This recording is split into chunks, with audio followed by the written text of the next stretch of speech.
तो हमने यहाँ पर देखना है एंटीरियर लोब के अंदर दो हार्मोन्स हैं, एक को सोमैटोट्रोफिन हार्मोन कह रही हूँ मैं, एक को थायराइड स्टिमुलेटिंग हार्मोन कह रही हूँ। इसका सोमैटोट्रोफिन को मैं हार्मोन ग्रोथ स्टिमुलेटिंग हार्मोन भी कहती हूँ क्योंकि इसका ताल्लुक ग्रोथ करवाने से है।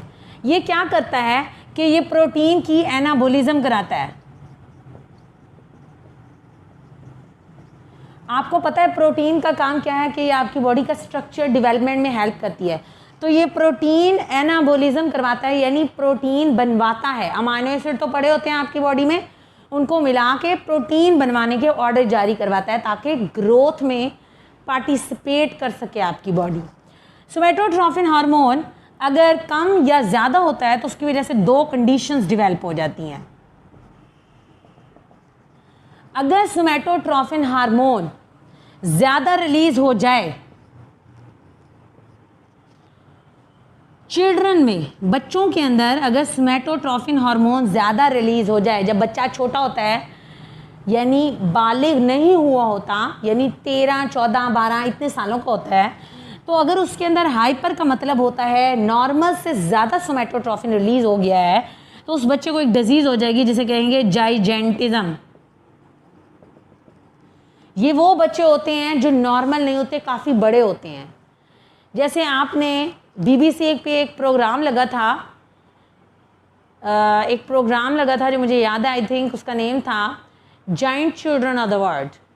उसमें जाइंट चिल्ड्रन दिखाए थे, यानी ये वो बच्चे होते हैं जिनमें सोमैटोट्रोफिन हार्मोन ज़्यादा रिलीज़ हो जाता है, जिसकी वजह से क्या होता है कि जाइजेंटिज्म की डिजीज़ हो जाती है। उनकी हड्डियां नॉर्मल से बड़ी होती हैं, वो बहुत हाइटेड होती हैं, बहुत बड़े बड़े होते हैं।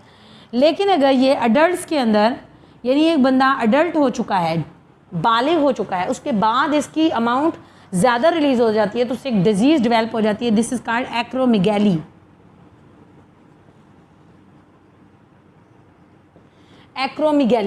एक्रोमेगैली में क्या होता है कि इसके अंदर जो आपकी फ्रंटल बोन है थोड़ी एक्सटेंड होती है, जो आपकी ज़बान होती है वो एबनॉर्मली लार्ज हो जाती है। एबनॉर्मली लार्ज का मतलब समझते हैं, आपकी जो हड्डियाँ होती हैं, जो हड्डी होती है वो चौड़ी ज़्यादा होती है, ठीक है, क्योंकि जब आप अडल्ट हो चुके होते हैं तो ये लेंथ में इंक्रीज़ नहीं कर सकता, ये हड्डी की चौड़ाई इंक्रीज़ करने लग जाता है। तो एक्रोमेगैली की सिचुएशन जो होती है वो डिवेल्प हो जाती है। इसके बरक्स अगर हम हाइपोसेक्रीशन देखें, अगर ये कम मिकदार में रिलीज़ हो चिल्ड्रन के अंदर, यानी 15, 16, 17 साल से कम उम्र के बच्चे के अंदर अगर ये कम रिलीज़ होगा तो एक डिजीज़ हो जाएगी, उसे कहेंगे ड्वार्फिज्म। ड्वार्फिज्म का मतलब होता है जिसे हम कहते हैं बोने बच्चे पैदा हो गए हैं, यानी काफ़ी एज का बंदा काफ़ी छोटा होता है। ऐसा इसलिए होता है, ड्वार्फिज्म की सिचुएशन इसलिए डेवलप होती है क्योंकि ग्रोथ हार्मोन ज़्यादा रिलीज़ नहीं हो पाता। तो इसका तरीका यह है कि ऐसे लोगों को एक्सटर्नली तौर पे ग्रोथ हार्मोन दिए जाते हैं। एक मशहूर फुटबॉलर है मेसी, आप लोग जानते होंगे उसको। मेसी को ये डिजीज़ थी कि उसके अंदर ड्वार्फिज्म था, यानी कि वो ग्रोथ नहीं कर पाता था, तो उसको एक्सटर्नली टैबलेट्स और इंजेक्शंस के ज़रिए से ग्रोथ हार्मोन प्रोवाइड किया गया। अगर हम अडल्ट्स के अंदर देखें तो आप 17-18 साल तक मेच्योर हो चुके होते हैं, आपकी प्रॉपर ऑलमोस्ट ग्रोथ हो चुकी होती है, तो कोई डिफ़िकल्ट किस्म का मसला नहीं पेश आता, कोई बहुत ही सीवियर केस नहीं है। तो ये तो था आपका growth hormone. Human growth hormones, अगर ये पहले ज़माने में ग्रोथ हार्मोन मुर्दा जिस्मों में से पिट्यूटरी ग्लैंड को निकाल के और लोगों को लगाए जाते थे, लेकिन फिर उसके ज़रिए से एक बीमारी फैलने लगी और बंदों की डेथ होने लगी। अब तो जेनेटिक इंजीनियरिंग के ज़रिए से जिस तरह इंसुलिन बनाई जाती है, उसी तरह सोमैटोट्रोफिन ग्रोथ हार्मोन भी बनाए जाते हैं।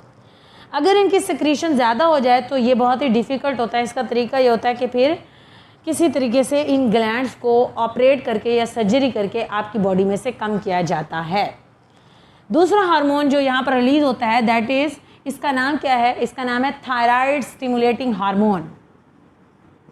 इसका नाम है थायराइड स्टिमुलेटिंग हार्मोन। इसका काम क्या है कि ये जाके अटैक करता है किसके ऊपर? थायराइड ग्लैंड के ऊपर। It attacks on thyroid gland, एक और ग्लैंड पे अटैक करेगा और उसको कहेगा कि अपना हार्मोन निकालो। ये अपना हार्मोन कौन सा निकालेगा?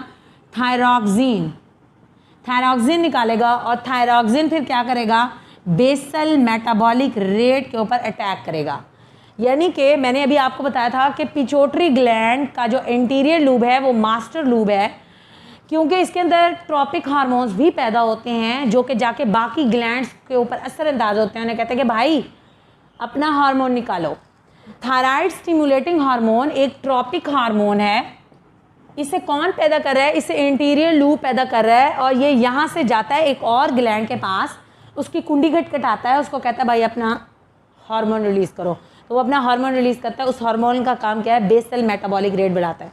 ये हम लोगों ने पढ़ना है, ये आपने टेंशन नहीं लेनी। सोमैटोट्रोफिन या human growth stimulating hormone and the other one is TSH यानी थायराइड स्टिमुलेटिंग हार्मोन। तो सोमैटोट्रोफिन का काम है ग्रोथ करवाना, ये प्रोटीन की एनाबोलिज्म कराता है ताकि आपकी हड्डियाँ ग्रो कर सके। अगर ये हाइपोसेक्रीशन नॉर्मल से, हाइपो का मतलब होता है कम, अगर ये नॉर्मल से कम सिक्रीट होता है बच्चों के अंदर, यानी 17 साल से कम के बच्चों के जिनके अंदर ग्रोथ अभी हो रही है, उनमें ड्वार्फिज्म, बोने बच्चे होने लग जाते हैं, कद रुक जाता है, ग्रोथ रुक जाती है। अगर एडल्ट्स में होता है तो कोई बड़ा मसला नहीं है, क्योंकि ऑलमोस्ट आप 17-18 साल तक ग्रो कर चुके होते हैं। हाइपर सेक्रीशन अगर ये ज़्यादा मिकदार में रिलीज़ हो जाए बच्चों के अंदर तो जाइजेंटिज्म की डिजीज़ हो जाती है। यानी 17-18 साल का बच्चा या 14-15 साल का बच्चा इतना हाइटेड होगा कि आपको नॉर्मल नहीं लगेगा, उसकी हड्डियों की लेंथ काफ़ी ज़्यादा हो जाती है। हाइपर सेक्रीशन अगर हो जाए अडल्ट्स के अंदर यानी बालिग बच्चे के अंदर, तो उसमें एक एक्रोमेगैली की सिचुएशन डेवलप हो जाती है, यानी फ्रंटल बोन डिस्टर्ब होगी, हड्डियाँ ज़्यादा चौड़ी होंगी, नाक काफ़ी फूला होगा, जो ज़बान है वो एबनॉर्मली इनलार्ज होगी, तो ये सारे इश्यूज़ होंगे। बहरहाल हाइपोसेक्रीशन का मतलब है अगर कम मिकदार में सोमैटोट्रोफिन रिलीज़ हुआ है तो इसका तरीका यह है कि हम एक्सटर्नल तरीके से, किसी तरीके से टैबलेट्स की फॉर्म में, इंजेक्शंस की फॉर्म में हार्मोन दे देंगे।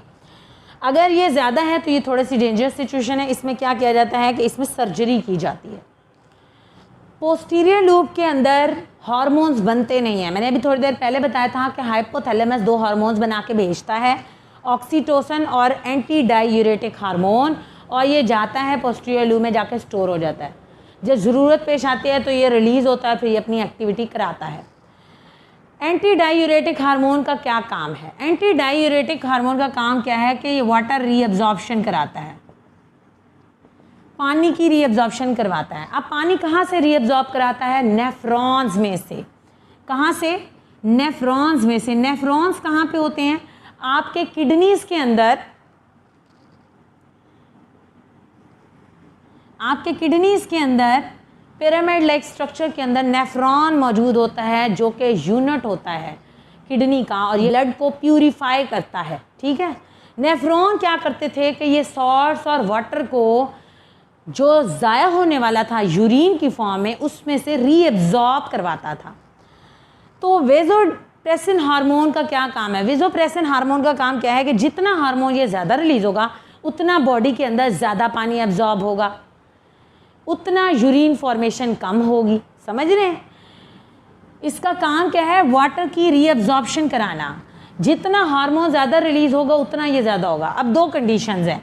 अगर आपकी बॉडी के अंदर पानी की मिकदार कम है तो पानी यूरिन की फॉर्म में ज़ाया हो रहा है, तो ब्रेन क्या करेगा? सिग्नल भेजेगा पिट्यूटरी ग्लैंड को कि भाई वेजोप्रेसिन हार्मोन की रिलीज जो तुम्हें स्टोर की है ज़्यादा रिलीज़ करो। वेजोप्रेसिन हार्मोन जितना ज़्यादा रिलीज़ होगा, यूरिन में जाने वाला पानी उतना ही ज़्यादा एब्जॉर्ब हो जाएगा, ताकि बॉडी की वाटर की इनटेक को बढ़ाया जा सके, बॉडी में डिहाइड्रेशन ना होने पाए। लेकिन जब बॉडी में पानी ज़्यादा होगा तो वेजोप्रेसिन कम रिलीज़ होगा और यूरिन फॉर्मेशन ज़्यादा होगी, क्योंकि पानी बॉडी में ज़रूरत ही नहीं है, तो ज़्यादा रीअब्जॉर्ब करने की क्या ज़रूरत है? ज़्यादा हार्मोन भी रिलीज़ नहीं होगा। इसीलिए गर्मियों के अंदर वेजोप्रेसिन हार्मोन ज़्यादा रिलीज़ होता है, क्योंकि आपका बहुत सारा वाटर स्वेटिंग की फॉर्म में भी रिलीज़ हो जाता है, बॉडी के अंदर बहुत डिहाइड्रेशन हो जाती है, जिसकी वजह से क्या होता है कि आपका वेजोप्रेसिन ज़्यादा रिलीज़ होता है। तो फिर ऐसे केस में जो यूरिन होगा वो लेस मिकदार में प्रोड्यूस होगा और यहाँ पर यूरिन फॉर्मेशन कम होगी, यहाँ पर यूरिन फॉर्मेशन ज़्यादा होगी। अगर आपकी बॉडी के अंदर वेजोप्रेसिन ज़्यादा रिलीज़ ना हो और बॉडी के अंदर डिहाइड्रेशन हो जाए, बॉडी हैव लेस वाटर, और फिर भी वेजोप्रेसिन ज़्यादा रिलीज़ ना हो, तो एक बीमारी हो जाती है जिसे कहते हैं डायबिटीज़ इंसिपिडस।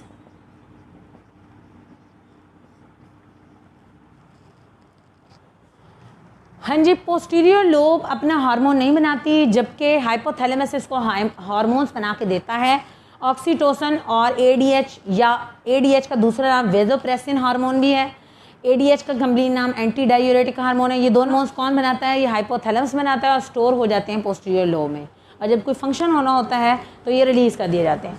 वेजोप्रेसिन का काम क्या है कि आपकी बॉडी के नेफ्रॉन को जाके हुक्म देता है कि पानी की रीअब्जॉर्प्शन करो, पानी को जज्ब करो, बॉडी के अंदर पानी को लेके आता है। ऐसा पानी जो यूरिन की फॉर्म में ज़ाया होने वाला था उसको रीअब्जॉर्ब करके वापस लेके आता है। अब इसका रिलीज़ डिपेंड करता है कंडीशन पे। देखिए, अगर आप पानी कम पीने वाले इंसान हैं, आपकी बॉडी में पानी की कमी है, तो पानी की कमी को पूरा करने के लिए आपका जो पोस्टीरियर लूब है वो ज़्यादा वेजोप्रेसिन रिलीज़ करेगा। ये ज़्यादा से ज़्यादा जाके नेफ्रॉन को कहेगा कि पानी रीअब्जॉर्ब करो ताकि बॉडी के अंदर पानी की कमी ना हो, क्योंकि अगर पानी की कमी बॉडी में हो जाती है, डिहाइड्रेशन हो जाती है, तो डेथ भी हो सकती है। लेकिन अगर आपकी बॉडी में पानी ज़्यादा है तो वेजोप्रेसिन कम रिलीज़ होगा, क्योंकि बॉडी की नीड्स पूरी हैं। ये डिपेंड करता है आपकी बॉडी की नीड्स पे। अब गर्मियों के अंदर पानी आप ज़्यादा भी पी लें बेशक, लेकिन पसीने की वजह से भी पानी बहुत ज़्यादा हो जाता है, तो बॉडी में पानी की कमी होने के चांसेस हैं। तो ऐसे केसेस में वेजोप्रेसिन ज़्यादा रिलीज़ होता है और पानी यूरिन में जाने से बचाने के लिए उसको रीअब्जॉर्ब कराता है, जज़ब करवाता है, जाने नहीं देता, ज़ाया नहीं होने देता। तो गर्मियों के अंदर जो यूरिन फॉर्मेशन होती है वो कम होती है, ठीक है, इसलिए कहते हैं गर्मियों में पानी ज़्यादा पिएं। अगर तो बॉडी के अंदर पानी ज़्यादा है और आपने नॉर्मल पानी पी रखा है और पानी आपकी बॉडी की नीड्स पूरी हो रही हैं, तो वेजोप्रेसिन कम रिलीज़ होगा, और ये कम रिलीज़ होगा तो कम पानी रीअब्जॉर्ब होगा, कम पानी रीअब्जॉर्ब होगा तो ज़्यादा पानी यूरिन की फॉर्म में चला जाएगा, तो ये यूरिन ज़्यादा बना हुआ है। बास एबनॉर्मलिटीज़ ऐसी होती हैं कि उसमें वेजोप्रेसिन पानी की बॉडी में कमी होने के बावजूद रिलीज़ नहीं होता। सपोज कोई ट्यूमर हो जाता है पिट्यूटरी में, कोई मसला हो जाता है, तो वेजोप्रेसिन ज़्यादा रिलीज़ नहीं होता, तो उसके नतीजे में बॉडी में डिहाइड्रेशन हो जाती है या पानी की शदीद कमी हो जाती है, जिससे डेथ भी हो सकती है। इस डिजीज़ को कहते हैं डायबिटीज़ इंसिपिडस। दूसरा हार्मोन जो पोस्टीरियर लूब के अंदर स्टोर होता है वो होता है ऑक्सीटोसिन हार्मोन। जब डिलीवरी होनी होती है या जब बच्चे ने पैदा होना होता है, तो उस टाइम यूट्रस की जो वाल्स होती हैं वो कॉन्ट्रैक्ट करती हैं ताकि बेबी को रिलीज़ किया जा सके। वो क्यों होती हैं, कौन ऑर्डर देता है? वो ये ऑक्सीटोसिन हार्मोन रिलीज़ होता है ड्यूरिंग बर्थ। जब बर्थ होनी होती है बच्चे की, तो उस टाइम ऑक्सीटोसिन हार्मोन रिलीज़ होता है और जाकर यूट्रस की दीवारों को कॉन्ट्रैक्ट कराता है, फोर्स लगवाता है ताकि बेबी एक्सपेल किया जा सके, बेबी को बॉर्न किया जा सके। यूट्रस जो है ये वो जगह है जहाँ पर बेबी पड़ा होता है फीमेल्स की बॉडी के अंदर। मिल्क इजेक्शन, जब बेबी बॉर्न हो जाता है तो उसके बाद जो होता है ऑक्सीटोसिन का काम ये भी होता है कि ये मिल्क प्रोडक्शन कराता है फीमेल्स के अंदर ताकि बेबी को फीड करवाया जा सके, that is a healthy feed. तो पोस्टीरियर लूब के अंदर दो हार्मोन्स हैं जो हमने डिटेल से पढ़ लिए, इसी तरह इंटीरियर के भी पढ़ लिए। ये बात नहीं है कि इसके अंदर और हार्मोन्स नहीं हैं, बट हम सिर्फ यही हार्मोन्स पढ़ रहे हैं। एंटीरियर के अंदर और भी हार्मोन्स हैं जो आपने पढ़ने हैं सेकेंड ईयर में। गोनेडल हार्मोन्स या जो रिप्रोडक्टिव सिस्टम पे अटैक कर रहे होते हैं उन्हें कहते हैं गोनेडोट्रॉफिक हार्मोन्स, ठीक है।